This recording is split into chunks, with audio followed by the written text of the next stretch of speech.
जय श्री कृष्णा। राधे राधे। नमस्कार दोस्तों, स्वागत है आप सभी का हमारे YouTube चैनल पर। प्रेम से बोलिए श्री कृष्ण भगवान की जय। आज आप सभी सुनेंगे अन्नकूट गोवर्धन पूजा की प्रेत कथा। कार्तिक शुक्ला प्रतिपदा को गोवर्धन पूजा होती है। वेदों में इस दिन इंद्र, वरुण, अग्नि आदि देवताओं की पूजा का विधान है।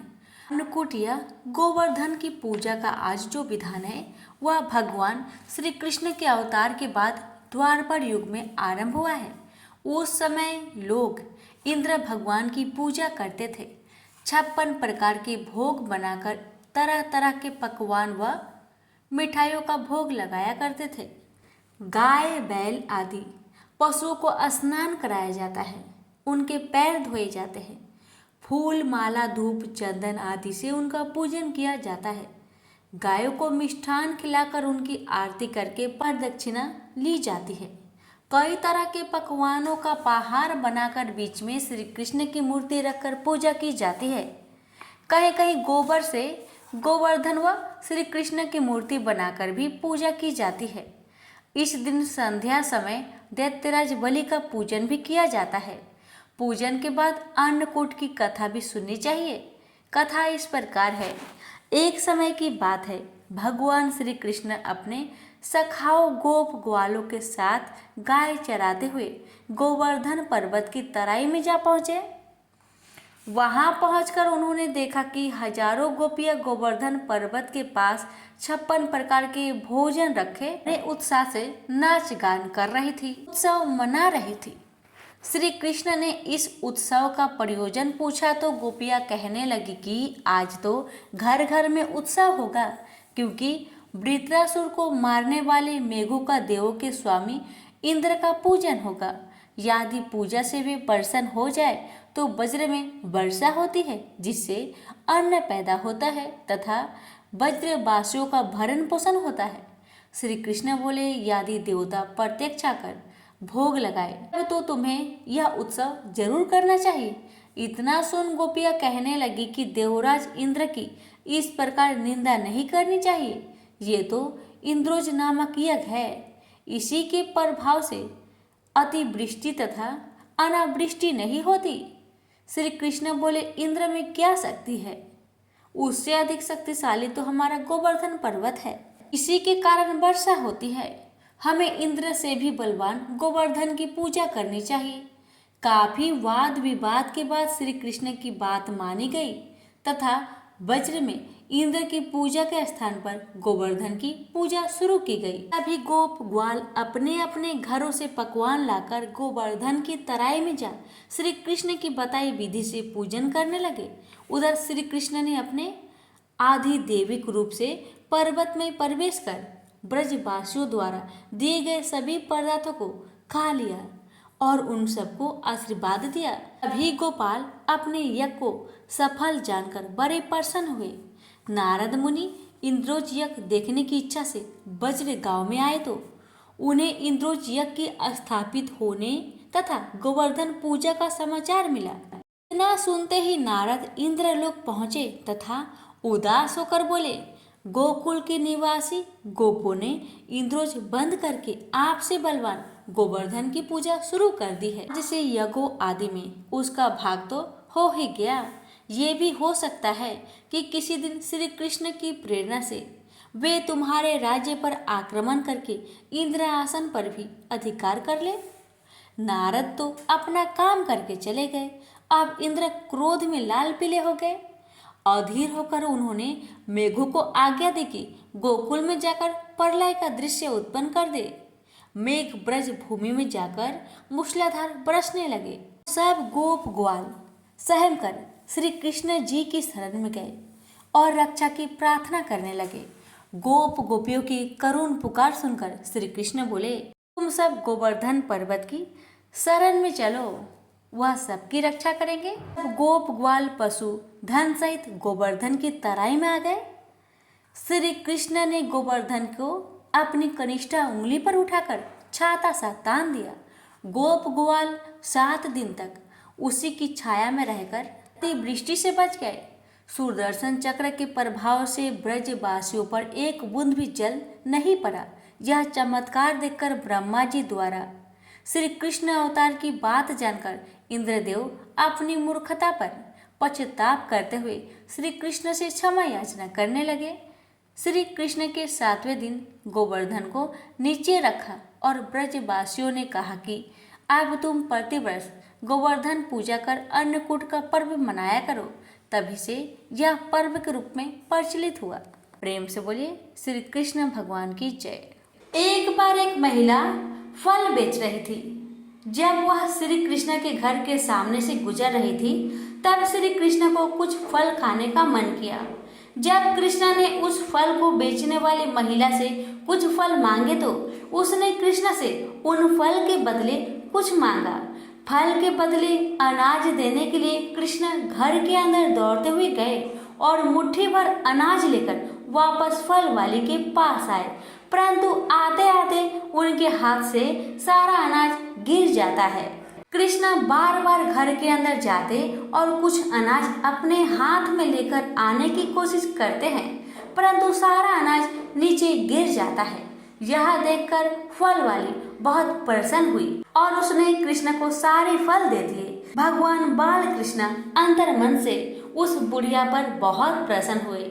जब वह फल वाली अपनी खाली टोकरी लेकर वहां से चली गई और अपने घर पहुंची तो उसने देखा कि उसकी टोकरी में सोने और जवाहरात से भरी हुई थी। तब उस बुढ़िया माई को समझने में देर नहीं लगी कि ये तो भगवान श्री कृष्ण की चमत्कार है, उनका ही महिमा है।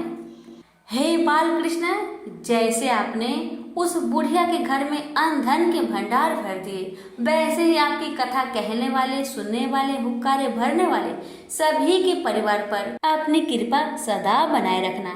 प्रेम से बोलिए बाल गोपाल की जय। अब सुनिए भगवान कृष्ण को गोविंद क्यों कहा जाता है।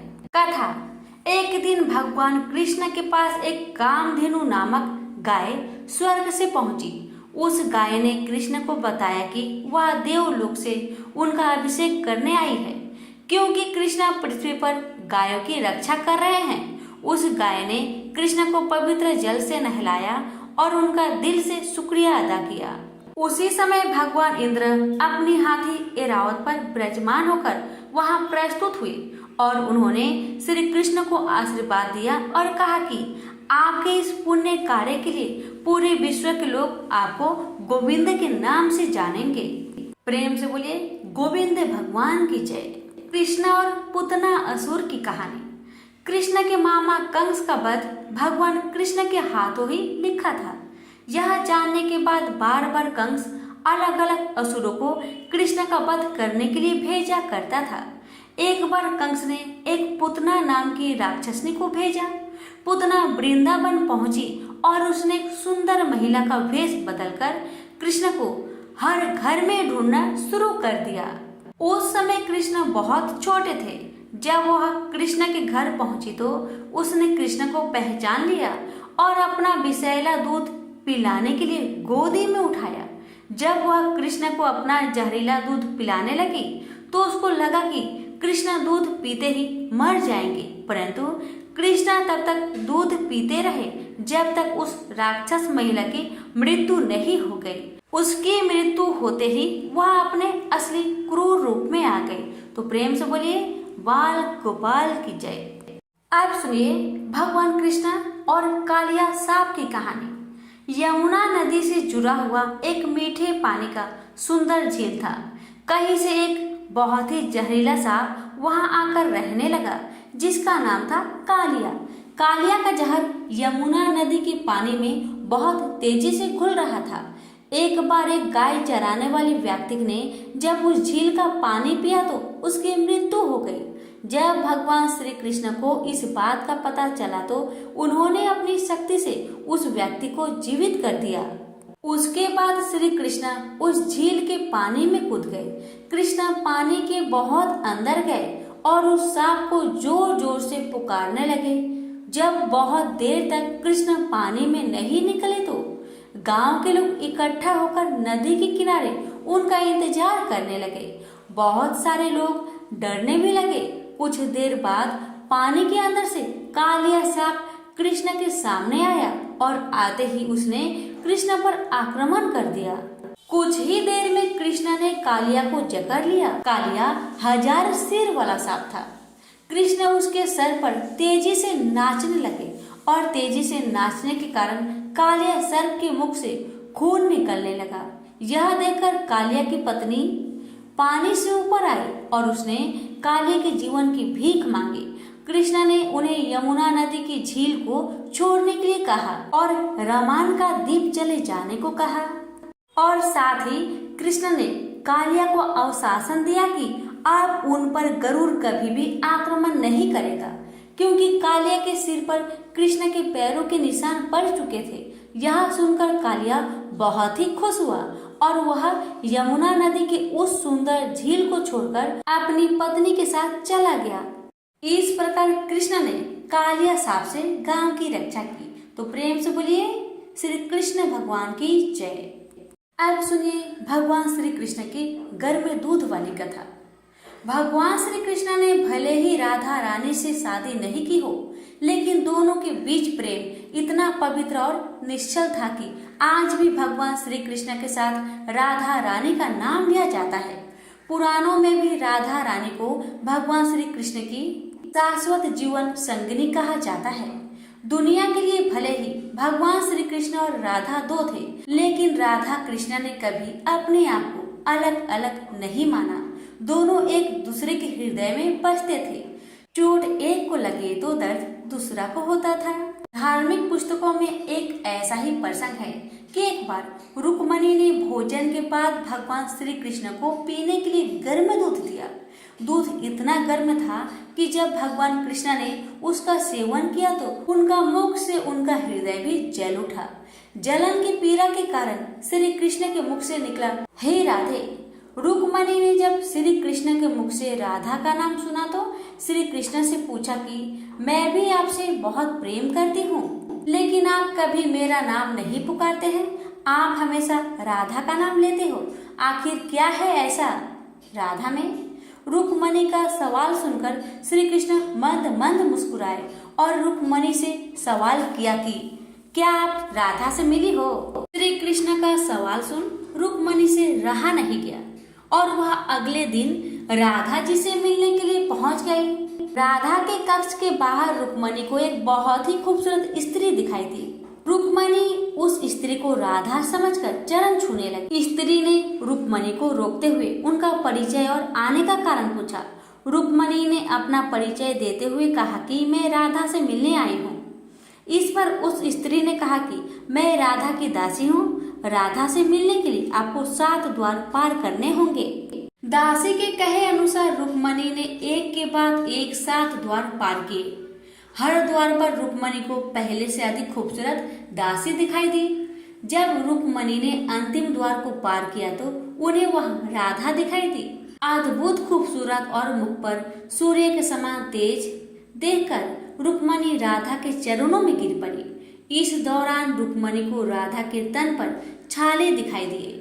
उन्होंने राधा से पूछा कि आपके तन पर छाले कैसे हुए?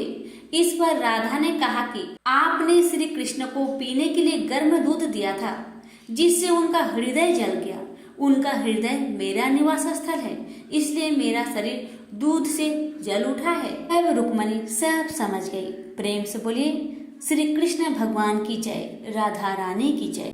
द्वापर युग में घटित कृष्ण और राधा की कहानियां कौन कौन नहीं जानता।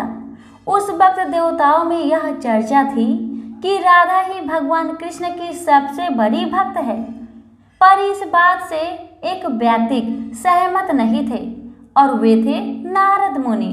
वह अपने आप को ही भगवान कृष्ण का सबसे बड़ा भक्त मानते थे, पर देवताओं में राधा रानी के विषय में चर्चा सुनकर उन्हें जलन महसूस होने लगी थी।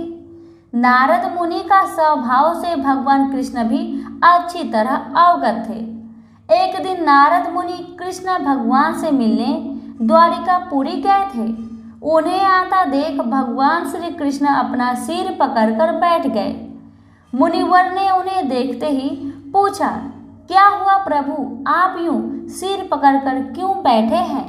उस पर द्वारिकाधीश ने उत्तर दिया, मुनिवर, आज हमें सिर में बहुत पीड़ा हो रही है। नारद बोले, तो प्रभु, इस पीड़ा को मिटाने का क्या कोई उपाय है? कृष्ण ने कहा, हाँ, उपाय तो है।